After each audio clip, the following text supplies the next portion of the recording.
been thinking a lot about narcissism lately, as I have seen a lot of it around me, both socially and politically. In a synchronistic way, I just happened to stumble across this article that night, and I've been wanting to read this to you. It's not necessarily a mind-blowing article, but it points out some things that I strongly agree with and I think are very important for people to fully appreciate.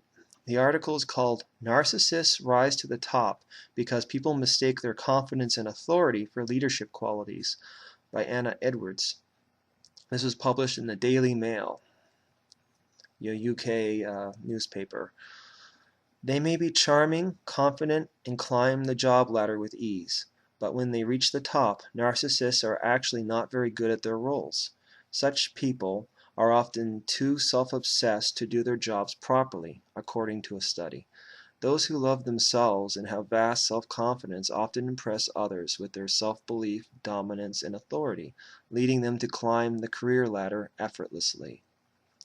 However, scientists have discovered that while narcissists are convincing leaders, they are so consumed by their own brilliance that it actually cripples their creativity and often causes them to make bad decisions.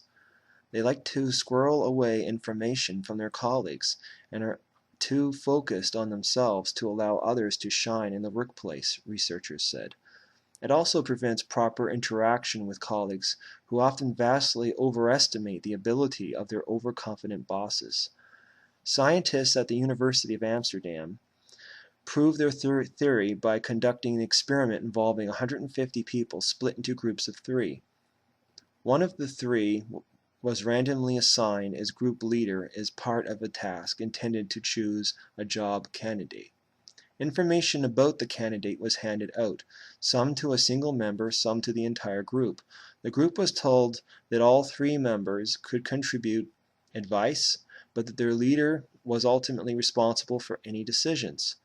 The study was designed to see how narcissistic leaders could hold back information about candidates, a tactic that could result in a less skilled person given the job, thereby damaging the company. Questionnaires given to employees and leaders revealed that employees hailed narcissistic leaders as the most effective, but they were wrong. Leaders with the largest egos had the most negative effect on their group's overall performance. They were too self-centered and authoritarian to communicate properly or listen to their colleagues. Study author Barbara Neveka of the University of Amsterdam said, as expected, the group members rated the most narcissistic leaders as the most effective. In fact, the groups led by the greatest egoists chose the worst candidate for the job. The narcissist leaders had a very negative effect on their performance. They inhibited the communication because of self-centeredness and authoritarianism. She added, narcissism can sometimes be useful in a leader. In a crisis, for instance, people feel that a strong, dominant person will take control and do the right thing, and that they may reduce uncertainty and diminish stress. However, in the everyday life of an organization, communication, sharing of information, perspectives, and knowledge is essential to making good decisions. In brainstorming groups, project teams, government committees, each person brings something new. That's the benefit of teams. That's what creates a good outcome. Good leaders facilitate communication by asking questions and summarizing the conversation, something narcissists are too self-involved to do. Discussing how narcissists can flourish in politics and even lead governments, Ms. Nevika added, narcissists are very convincing. They do tend to be picked as leaders. There's the danger. The people can be so wrong based on how others project themselves. You have to ask, are the competencies they project, or are they merely in the eyes of the beholder? The results are published in the Journal of Psychological Science. I thought this was very interesting, at least for the synchronicity when I come across it, as I've seen a lot of narcissists flourish in this world. It is extremely hard to prove someone to be a narcissist until they reveal it themselves.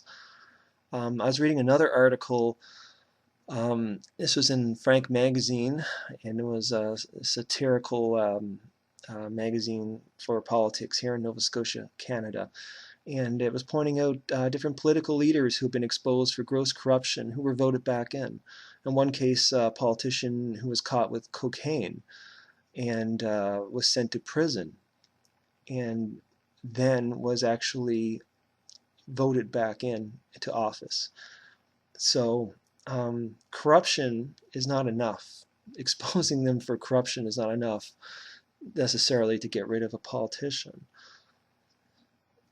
It's important to show the character, for people to understand the character, because if they show confidence, that's enough for most people to think, well, this is a good leader. This is the man we need for the job. And that's what I often heard about Stephen Harper. Conservatives that I've been speaking with lately don't deny that he's very controlling. They don't argue against it when I point out he's a criminal and corrupt. How can they?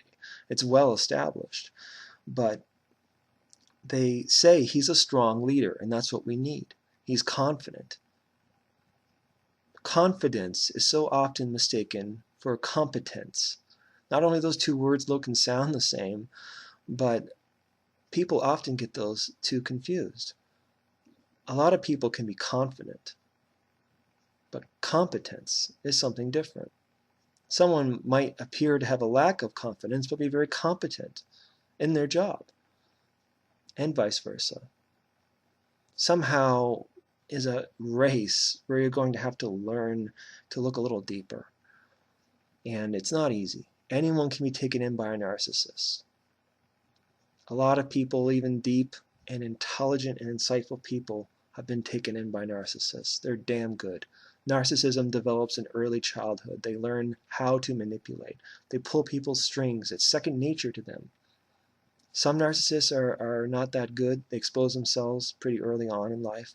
Others can go on for quite a long time and fool a lot of people.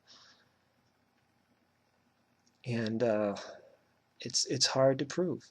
And if you're trying to get through to people that someone is a narcissist, like say a political leader, like say Stephen Harper, it's very difficult because it can come across as if you're trying to be propagandistic and making people look at him a certain way. You see what I mean? That's why I've tried to focus on the facts. The devil's in the details. The problem is not everyone sees it. They can't get past the fact that he's confident. But I don't just mean this video to talk about Stephen Harper. It's narcissists in general. And they seem to be the enemy of my life, that I just can't get past these damn narcissists. But it's tough. It's tough because they are so good. They manipulate everyone. They give people what they want from them.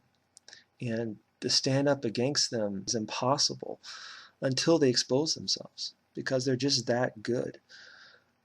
So this is an ongoing, never-ending frustration for me, and seeing truly a world where narcissists are rewarded and respected so blindly because of their incredible confidence, which is based on their ridiculous egos. And ideas can work wonders with the right people at the helm.